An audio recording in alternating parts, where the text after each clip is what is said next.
Hello, my friends. So I'm going to be traveling in the next couple of days. And if you don't see me post everything daily, that's okay because it just means that I may not have access to internet and all of that.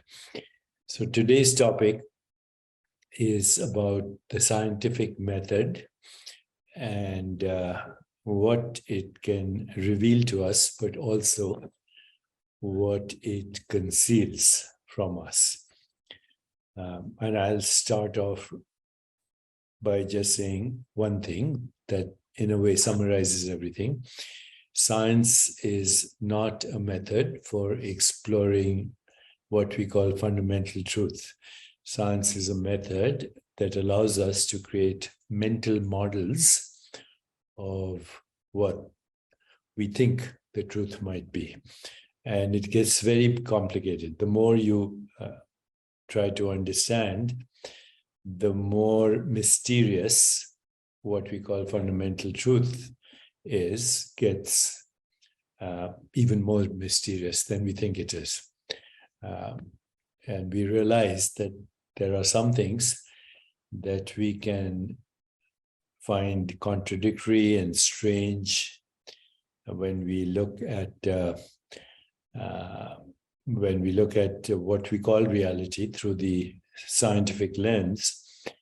But ultimately, what we think the truth might be is not only more mysterious than we think it is, it's more mysterious than we can think, because our thinking is obviously limited to the narrow band of perceptual activity that we experience through the five senses. And that there's nothing sacred about that narrow band of activity. The Germans called it the Umwelt. It's our five senses. The human eye, for example, can only register between 350 and say 450 nanometers of wavelength.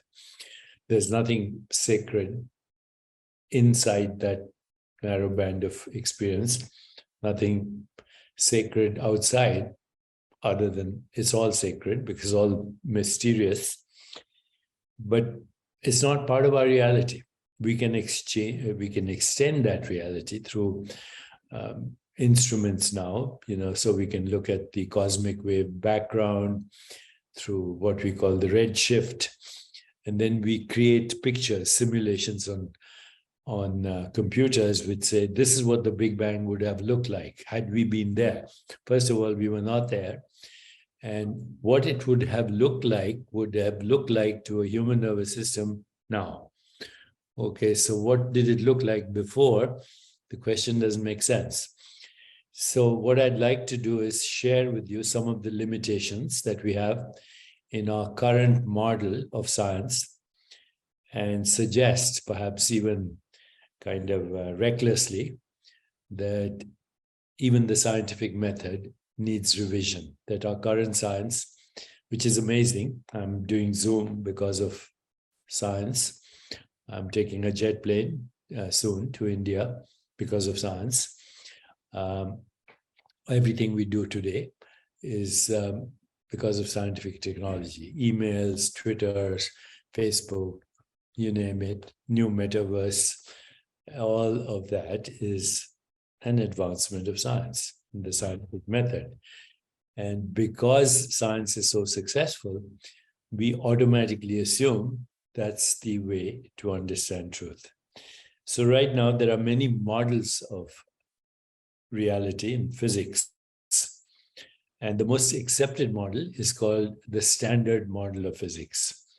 The standard model of physics tells us that there are four forces in nature. One is electromagnetism, which I'm using right now to talk to you. And there's an electromagnetic field that connects everything to everything else. Otherwise, you wouldn't be able to watch this program or get a message from me on Twitter or whatever.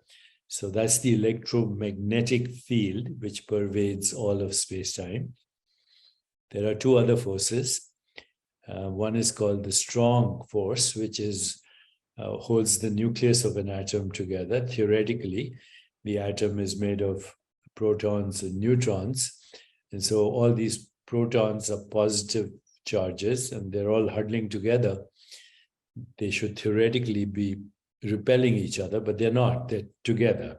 So science comes up with the concept that there's a strong force that holds the atom together. And if you blow that up, you get an atomic explosion. So it's pretty strong, even though it's in an atom. Then there's another force called the weak force, which is responsible for radioactive decay. Now, it turns out that these three forces, electromagnetic forces, strong and weak interactions, are now considered to be the same force, mathematically speaking. So when we say the force, it means electromagnetism, strong and weak interactions, and that's it. And the problem with that whole theory at the moment is that gravity is not accounted for in this particular model of standard physics. Gravity is a force, obviously, or at least it's experienced as a force. It holds the planet together. The planets together is responsible for their rotation and their revolution around their star, etc., etc. If there was no gravity, then the universe would fall apart. So, but gravity and the other three forces have not yet been unified. And that was Einstein's quest. And it's still an aspiration. Nobody knows if this will ever be solved, because gravity is, unlike quantum mechanics, is the curvature of space-time, which is unimaginable. You can't imagine space or time curving. How do you, because they're both unseen forces. So how do you imagine the curvature of space-time? But mathematically, it explains everything, and it takes us way beyond, say, Newton's laws of gravity, which still work. I mean, Newton's laws of gravity are enough to land a person on the moon or a spaceship on Mars, but we do not know the connection between gravity and the other three forces. And if we did, then we would have a unified field theory, but at the moment we don't have one. Okay, so what's wrong with the standard model? It's incomplete, even though it helps us create this technology. It doesn't tell us why or where gravity fits in. And yet gravity explains the grand, theory of relativity. The theory of relativity explains gravity as the curvature of space-time. As a result, it explains black holes, cosmic horizon, what have you, everything that we're observing right now through the James Webb telescope up in the sky. Okay, so now we have seen that the model is incomplete. The cosmological model, which is now accepted as the Big Bang and everything that emerged from the Big Bang, is agreed upon by everyone. The evidence for Big Bang is black holes. We have black holes in every galaxy. And in a way, the singularity that is orchestrating all the activity in a galaxy, therefore in stars, and although the actual activity in the stars is electromagnetic, but the position of stars, the movement of stars, the movement of planets, singularities, black holes, cosmic events, what is called the event horizon, they're all explainable through Einstein's general theory of relativity, not the special theory of relativity, which is a whole nother theory that actually has to do with the embodied observer without explaining who or what the embodied observer is. But between these three theories, general relativity, special relativity, and quantum mechanics, we think we have a very good model for things that happen in the universe, including all the technologies we create, our economy today, transistors and iPhones and computers. All depends on this knowledge. So what's wrong with the model? Here's the big conundrums. Number one, the Big Bang is presumed or calculated based on the cosmic wave background to have occurred 13.8 billion years ago. Billion years from our perspective on Earth. So if you ask cosmologists, why then? Why not before? And why not after? Why not 15 billion years ago? Why not 12? There's no answer to that. It just, people shrug their shoulders and say, that's what our calculations show. That's what the cosmic wave background shows. But we have no idea why it occurred then. So that's problem number one. Problem number two is what caused the Big Bang? Again, there's no answer to that. There's no theory on the causation of the Big Bang. What was there before the Big Bang? The answer is, again, we can't answer that question because it could be the wrong question. There was no time. There was no time, there was no space. So we can't ask what was there before time. Time assumes before and after. What was there before time? Unanswerable question. All we can say is there's the potential for space and time.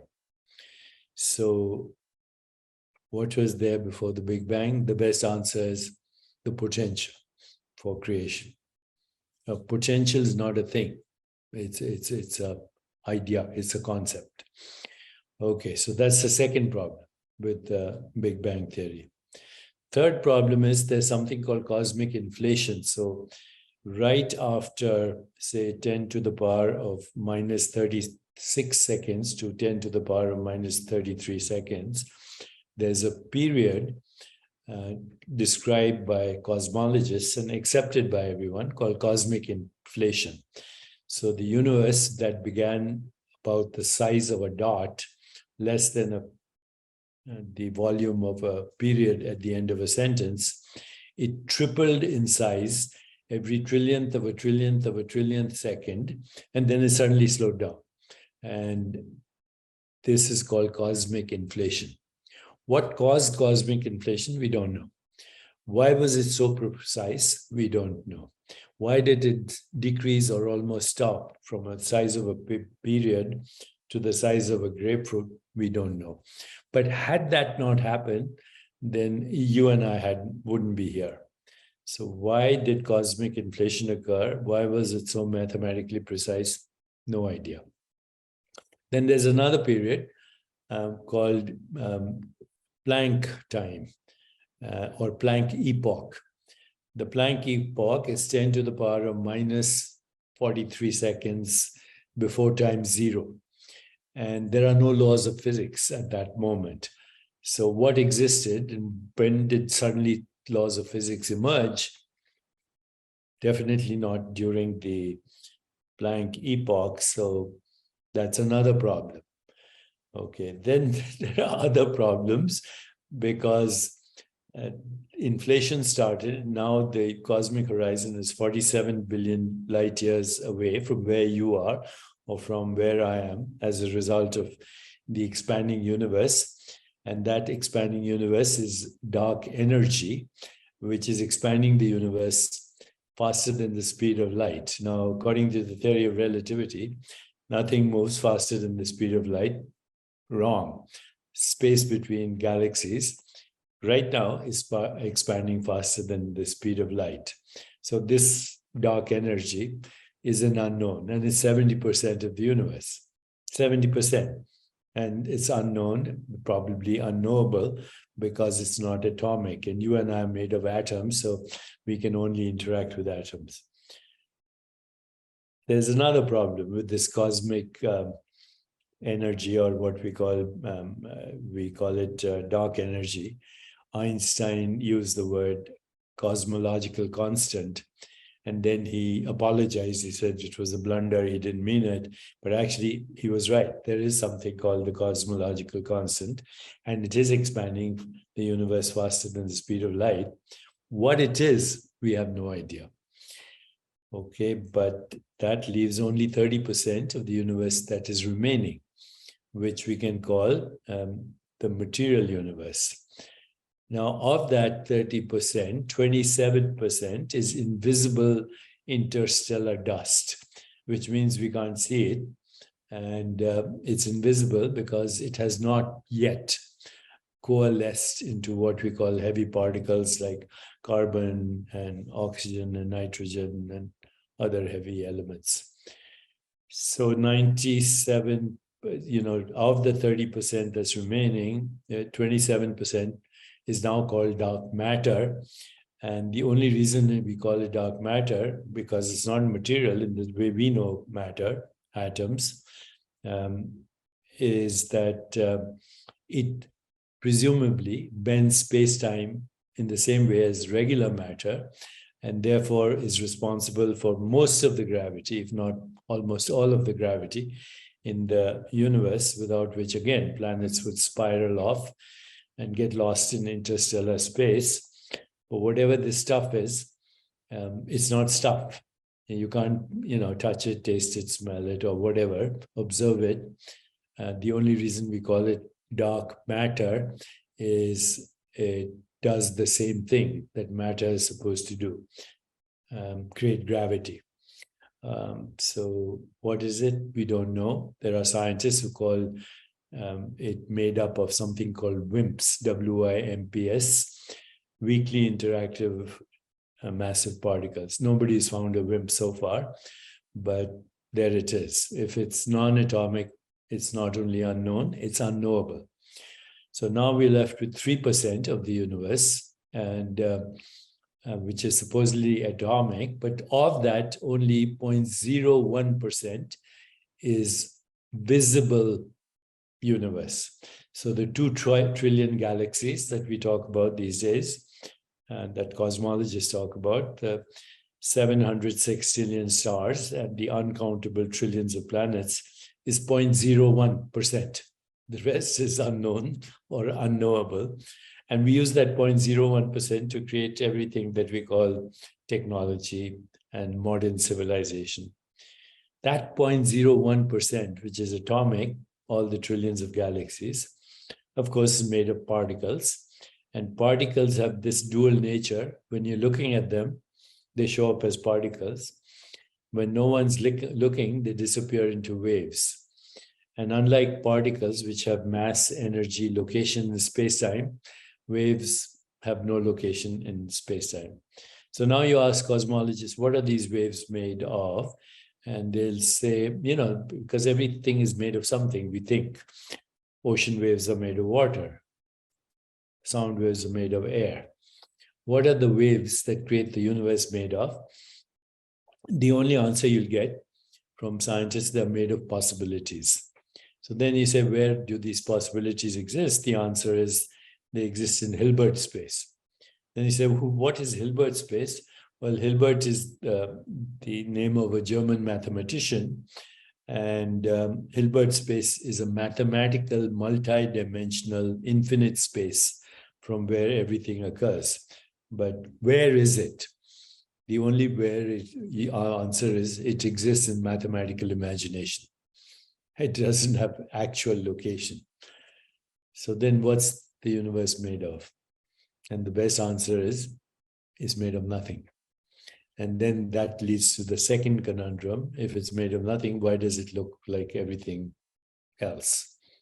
Why does it look like the computer that you're using, or your iPhone, or your body, or the furniture, or the Milky Way galaxy, or stars, sun, moon? No answer. So you see, even though science works, it has actually mysteriously increased the mystery of our existence. In the old days, it was simple. There's God, God created the universe. Or there are devas and devis, and they created the universe. All, again, in human imagination. So this leads to a very interesting conclusion. There's no such thing as a universe. Many years ago, I actually was at a conference with some MIT people, and there was a brilliant mathematician. Everybody was talking about these Conundrums, and this mathematician says there's no universe. It's a human mental construct and human imagination. In other words, what we call the universe and even our own physical bodies is imagined. We are the imagination of ourselves. And so what is imagination? Imagination is the creation of an image out of something that has no form, that is nothing. If I ask you right now to imagine whatever, imagine John Lennon singing, you can hear it, you can even see John Lennon's face, but neither the sound nor his face is in your brain. It's in imagination, which is formless. So why am I even bothering to share this with you? And the reason I'm bothering this is there's a difference between what we call science and scientism. Science is a methodology that is based on theory, and where are theories conceived? In human consciousness. It's based on theory. It's based on experiment. Where is experiment design? In human consciousness. It's based on observation. What observes? Human consciousness. So we can only say that what the universe is the imagination of humans, including their bodies and including everything we call mind, is our imagination. And imagination is the formless becoming an image. Now, image suggests a visual image, but it has many components, auditory, tactile, etc., etc. We are the imagination of ourselves. So is the universe the imagination of ourselves. And because consciousness is infinite, then there is infinite modes of conceiving, imagining, constructing, governing, and becoming. And this is where science is lacking. It asks what's being observed without ever asking who or what is doing the observer. Moreover, even the theory of special relativity and the other theories are based on the idea of an embodied observer. And in fact, there is no embodied observer. There's no one inside your body looking out at the universe. Even the embodied observer is a concept, because the observer cannot be found. And the observer cannot be found because the observer is formless. Anything that is formless can't be seen, but it is doing the seeing. It is doing the seeing. So where are we now? We need a new model for science that includes not only the observer, but the mode of observation and that which is observed. Because that which is observed at the microscopic level, quantum mechanics, is totally different than that which is observed at the cosmic level with telescopes. So the mode of observing, who or what is observing, in this case, a human observer, and what is being observed is all interdependent. And when science graduates to that deeper understanding that science, in order to progress further, has to actually question some of its assumptions. And I mentioned a lot of assumptions for you to think about today. And each of those assumptions is actually sometimes taken by scientists to be truth, but they are assumptions. And so the difference between science and scientism. Science is a methodology that allows us to predict the outcome of experiments. It is a methodology that allows us to create technology. It is a methodology that actually hides the truth, because it tries to understand the whole through bits and pieces and fragments of perceptual activity, and then mathematical constructs, which are also in our imagination.